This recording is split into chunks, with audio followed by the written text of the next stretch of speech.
Hey, this is Will Knight Podcast, All About Nothing, and we are back with another podcast. And we are here with the author of Loud and Clear, Brian Anderson. So tell me, Brian, how you doing today?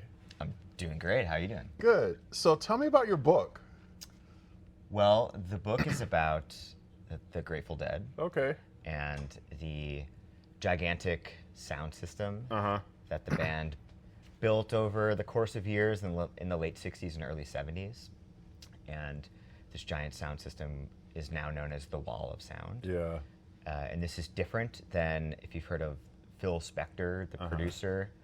The Ronettes, think of like Be My Baby, that song. His production technique is also known as the Wall of Sound, but this is a physical, gigantic sound system. So this is a different thing. And this is the inside story of how it all came together. Yeah. And of course, it's a story about the Grateful Dead, this massive force in the culture still to this day. But it's really a story about obsession and this like ragtag group of individuals who kind of came from like all walks of life to come together and build this thing for the band. And it was a very groundbreaking piece of technology that kind of set the blueprint for the way we experience live music today. So, you know what's interesting? Grateful Dead is the first band I ever listened to and went to see. Wow. And I noticed something in your book that I did not know. 28,000 watts. Yeah. 600 speakers. Yeah. 48 amplifiers and 10 band members. Yeah. One wall of sound. Yeah, it was gigantic. And sort of the meat of the book covers the first grand 10-year era of that band. Yeah. So the Dead in their proper form, they ran for 30 years from 1965 to 1995, excuse me. Yeah. But this book covers like the first 10 years of that band, so 1965 through the end of 1974. And that's kind of all the time that they needed to like scale up to this giant sound system. So a lot of people, when they hear Grateful Dead, if you stop like a random person on the street and you ask them like, have you heard of the Grateful Dead and what do you know about them? You might get someone who's like a hardcore Deadhead, but usually they're going to be like, oh yeah, what's the one song, Touch of Grey, which was like their one top 40 hit. Yeah. You know, they were never like a radio band or like a studio band. So this book is like 20 years before the MTV success of like the Grateful Dead. So this was kind of like very formative days. But yeah, it covers 65 to 74. That's kind of the meat of the book. Yeah. But it sort of begins and ends in present day, kind of with me. So, I kind of have like a personal narrative, a personal through line through the book as well. But yeah, to your point, the sound system itself was gigantic. And it didn't drop out of the clear blue sky one day. They were building up to this over a number of years. But like in its full like peak form, there were over 600 speakers, 48 heavy duty amplifiers. It could push 28,000 watts. You could hear it crystal clear like at an outdoor show. Yeah. And that's exactly where I was. I was in an outdoor show. At an outdoor show. You could be a quarter of a mile away, and you could hear it perfectly, crystal clear, like with no wind degradation. And then even further away, but like then the wind kind of starts to play tricks on the noise. But yeah, like the title of the book itself, Loud and Clear, that was sort of what the band was questing after in terms of like the sound that they wanted to achieve from the very early days, when like the state of the art in terms of equipment that any band could play through in the mid 60s was like pre-war technology, and that just wasn't going to cut it for them. If you'd go see a band in a bar in 1965, it was just like the sound was terrible. Right. Like it was just like it was distorted. There was no such thing as like a musical PA or like public address system. Yeah. So the Dead built one from scratch to deliver the best experience to their audience, because the audience was always such a part of the Grateful Dead experience. Yeah, that's true. It is. Yeah, it is for sure. So I'm rambling, man, but That's like, okay. yeah. This is all good. Cool. So tell me, I heard, this is hearsay, a rumor, that you have a keyboard or something. How did you get started? So I have a piece of the Wall of Sound. Okay. And it's one of these hundreds of speaker boxes. And there's a bunch of photos in the book. I had a lot of fun putting together the photo section. Yeah. But yeah, I own a speaker cabinet that was in the Wall of Sound, and I acquired it in 2021 through a Sotheby's auction. So Sotheby's, like the high-end auction house, partnered with Grateful Dead Productions to auction off, I think, 150 lots. So like old gear and equipment and just like all sorts of ephemera from the Grateful Dead warehouse in Northern California. Wow. So I ended up acquiring this gigantic speaker cabinet that it sits in my office, like it sits behind me, yeah. And long story short, as I get into in the book, like I had a hunch that this thing was part of the Wall of Sound, and my hunch was sort of confirmed. But yeah, acquiring this speaker cabinet that was part of the wall, it really provided me like a window to tell this much bigger story about obsession and titanic human achievement. And that's one thing that I knew going into working on the book, is that there are so many books that have been written about the Grateful Dead. Yeah, they have dozens of books. And there's like a ton of Grateful Dead scholarship out there, which is amazing. See, I didn't know that. Yeah, and I think that like really speaks to like the enduring legacy of this band. But I knew that I didn't want to write just another Grateful Dead book. So like I had to have like a unique way into the story. And as a journalist, you always want to be additive and like break new ground, you know? Right. So acquiring this piece of the Wall of Sound, that's when it sort of clicked. I was like, oh, I have a really unique way to tell this story kind of through the lens of this, quite frankly, like this piece of junk that I own. Like it's a busted up speaker. But it's like, it's got some like vibes for sure. It's kind of like a haunted So object. how did you get into writing? You said you were a journalist before. Yeah, I'm a journalist. I don't know, man. I've always enjoyed writing my whole life. It's like the classic story of, a kid in elementary and middle school and high school, like dreading going to math or science class. But like when I went to like English class, when it was like, all right, the final is you're going to write a paper, I'd be like, oh, thank God. Like I can do that. Like I always just felt comfortable with like words and just telling stories. And not fractions. Exactly, not fractions. So yeah, I always loved to write, and did my undergrad at UIC here. I was an English major, and then I went to grad school up at Northwestern for Illinois, journalism. Chicago boy. Oh yeah. Nice. No, I'm like born and raised in this area. I did my grad work up at Northwestern. I went to the journalism school there. And then I moved to New York for 9 years, where I was an editor at Vice Media. And I wrote a whole bunch of stories there in that time. And then later on, I did a stint at The Atlantic as a science editor. And then at Vox. VOX, not Fox. Clarifying that. Just to clarify, people can mishear that and be like, Fox?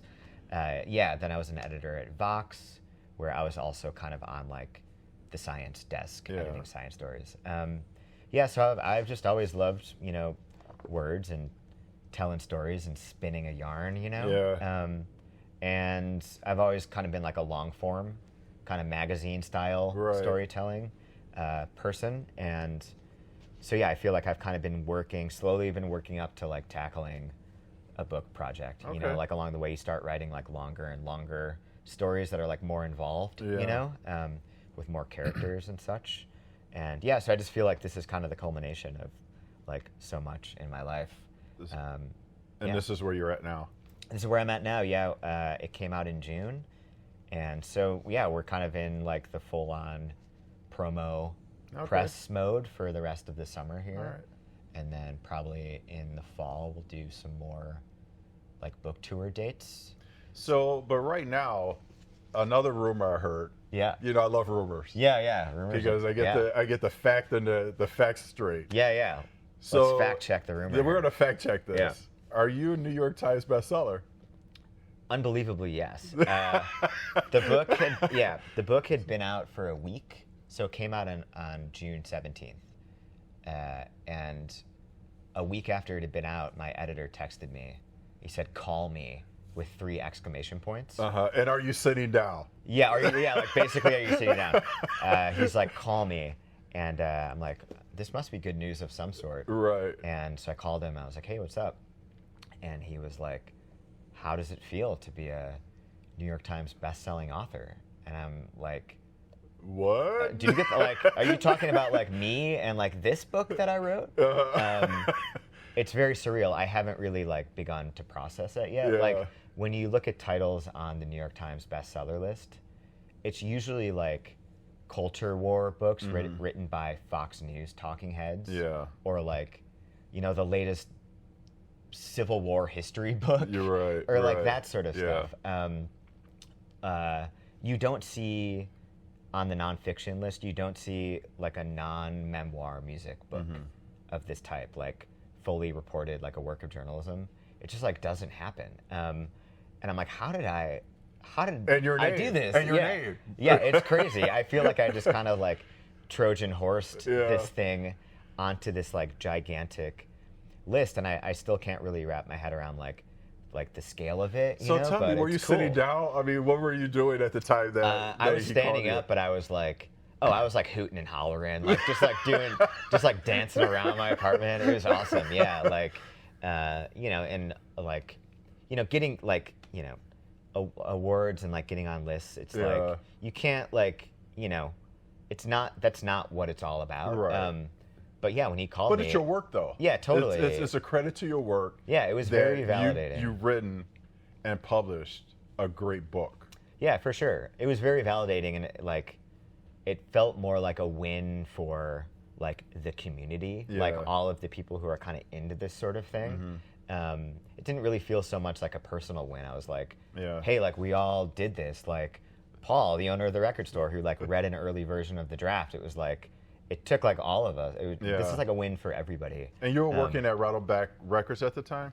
Yeah. Okay. So I took like kind of I went away for a couple years, like when the pandemic hit, and I did the Atlantic and the Vox stuff. But early 2024, when I was like maybe 75% of the way through writing the book, starting to get just like a little stir crazy, you know, like in the winter hours, just like writing every single day. So I popped back into Rattleback and would do like, two shifts a week. Yeah. And that was great because I could like kind of get outside of my head, do something a little bit different, but still very much like adjacent to the book. Like it's working at a record store. It's like talking about music with people, and inevitably people would come up and I'd be like, ringing up their records, and I'd see they would have like a Grateful Dead record, and I'd be like, hey, here's a little tip. Like, I'm writing a book on this thing right now. It's going to be out next year, So it was great just to come here and be able to kind of like bounce ideas off of people and just kind of almost kind of start spreading the word of mouth kind of organically here. Yeah. Well, it's also the music community is very niche as well. For sure. So you get a lot of people who've been to 25 of their concerts, or I remember I had a friend who literally traveled a year wherever the concert they played, that's where he went. Oh, yeah. Yeah, you get like all sorts of folks. And you also meet people who have no interest or familiarity in the Grateful Dead. And like, that's cool. And it was kind of those people who I also wanted to reach with the book. Like, I didn't want to just pander to deadheads. Right. I think there's like crossover appeal with the book to hit people who, have maybe never like made the attempt to like find their way into Dead World. Yeah. But for whom I know there's so much in the book that they can like really sink their teeth into. Yeah. Like if you're just a fan of music, if you're a fan of live music, if you're a fan of like, this is also kind of like a cultural history of like that moment in time. So I think there's like a little bit for everyone. And this book, it definitely isn't like me making an argument for like, this is why you should like the Grateful Dead. Yeah. And if you don't, there's something wrong with you. But like, this is why you should like my book. This is why you should like my book. Yeah. But like, but no, the book is just sort of a way to like illuminate kind of how like ahead of their time and groundbreaking the Dead were. And there's, you know, they kind of created like the world that we're living in today in terms of like how we experience live music or even how we like consume media. It kind of all roads kind of go back to the Dead. So the pandemic. Yeah. You wrote this before the pandemic, or? No, I had been sort of laying groundwork on this book for, honestly, kind of my whole life. Okay. I feel like. Ever since you went to Sotheby's auction house, you're like, I want that. That's kind of what like kicked the Sotheby's auction. Acquiring that piece really kicked the project into high gear. But no, I had been laying groundwork on this thing for years leading up to that point. Okay. And by groundwork, I mean just like building kind of like a master timeline of events that kind of form like the bulk of the book that I was mentioning. So when I got the book deal and it came time to actually sit down and write the book, I had probably like 150 pages already, just of like raw timeline and like, you know, pull quotes from interviews that I'd done with people, like little bits from like books that I'd be reading about the Dead. Like I kind of put it into this master chronology, so I had so much to work with when it came time to like start writing. But you still have to like write the book, so it's a huge undertaking. But you have 150 pages, but all those 150 pages may not make it into the book. Exactly. And then you have to add. You got to add stuff. You have to take stuff away. It's like this very fine balance. But yeah, I mean, I'd been laying groundwork for so long. I mean, my very first concert and my earliest flashes of memory are seeing the Grateful Dead in 1988 and 1989 when I was a toddler. So right, because you didn't buy the tickets on your own. Exactly. Yeah, my parents. So you're right. So tell me about them. So my parents, you'll meet them in the book. They're characters. Long story short. Do they know they're in the book? Oh yeah. They got to read the early version. I interviewed both of them for the book. But yeah, long story short, both of my parents kind of orbited the band and each other beginning in the late 60s, early 70s. Before they knew each other. And my mom knew a rock and roll promoter in town, so she would work Grateful Dead shows. And my dad would be going to those same shows. And then in the 80s, my dad got hooked up with the Grateful Dead's Midwest local crew. So he was a stagehand. So yeah, in the 80s, they would bring my sister and I as toddlers up to see the Grateful Dead. So I got one question for you. Yeah. Is your sister in the book? She's in the book too. Yeah. Nice. So you still like a relationship with your sister, totally, right? Yeah. You can see you can see the book is dedicated to them, to my parents and my sister. So they're all in there. It's a whole family So affair. you're like, hey, I'm here. Yeah, I'm here. Yeah. No, they're all in it, and they all love it. So. It's just, I feel like I've been just building up to this kind of my whole life. You know? So when I was looking through the book, I saw some photos. I love a book with photos. Yeah, I wanted to be sure there was a lot. It kind of keeps your interest going. Yeah. So a couple of these photos are absolutely brilliant. The stadium. Yeah. Where it's just packed. Yeah, I wanted to give like a photo showing like the scale of, you can see the teeny tiny wall of sound back here. But look at this gigantic stadium. This is a show in June of 1974. Yeah. So yeah, I wanted to get a photo like that to show like the area of coverage that the sound was covering. You know? And also the stage setup too it's compared to the size of the crowd, it's huge. It's huge, yeah. I mean, the stage looks so small, but it's like you said in the beginning of the book, it's 28,000 watts. You know. Yeah, it was gigantic, and there had been nothing like this at the time, so it was very groundbreaking. The scale of it is just immense, so I wanted to show that in the photos for sure. Well, we're going to wrap this up. Cool. So I got a few more questions. Yeah. What do you Since you mentioned when's your next book coming out? Oh, I don't know. It's so funny. People right now, they'll ask like, so what's next? And Right, I'm like, right. You don't know, right? Yeah. I'm just, if I learned one thing with this book is like, you can't force it. Yeah. It has just to come on its has to own. come to you. Yeah. So We'll see. Stay tuned. I don't know. Maybe there'll be a paperback in like a year. Will come Okay. out, the paperback version. So Yeah. maybe there'll be some expanded goodies in there. And what about an audio version? There's Because an a lot of people yeah. take flights. There's an audio version, and I did all the voiceover for it. So Really? Good. It's Okay. me talking at you for 16 hours. All right. All right. I'm going to listen to it when I'm going to play for 16 hours. Cool, man. Yeah. Going out of the country somewhere. Awesome. So what's the title of your book? It's called Loud and Clear. The subtitle is The Grateful Dead's Wall of Sound and the Quest for Audio Perfection. And the #1 bestseller. It wasn't a number one. It okay. made the top. Oh man, I wish. Yeah. No. It made. It was in the. Well, top, you're my number one. I'm your number one. Yes. That's even better. Yeah. New York Times bestseller, Brian Anderson. Yeah. Thanks, man. Yeah, no problem. So, Brian, I got one question Yeah. for you. Cool. What's a piece of advice that your mother, father, or sister gave you that you want to pass along? Ooh, attraction rather than promotion. There you go. That's the advice. All right. Yeah. If you're into something, Yeah. don't force it on someone. Just show them what you like about it and kind of let them come to it when they're ready for it. Brian, thank you very much, Yeah, man. thanks, It's man. nice talking This to is you. cool, for All sure. right.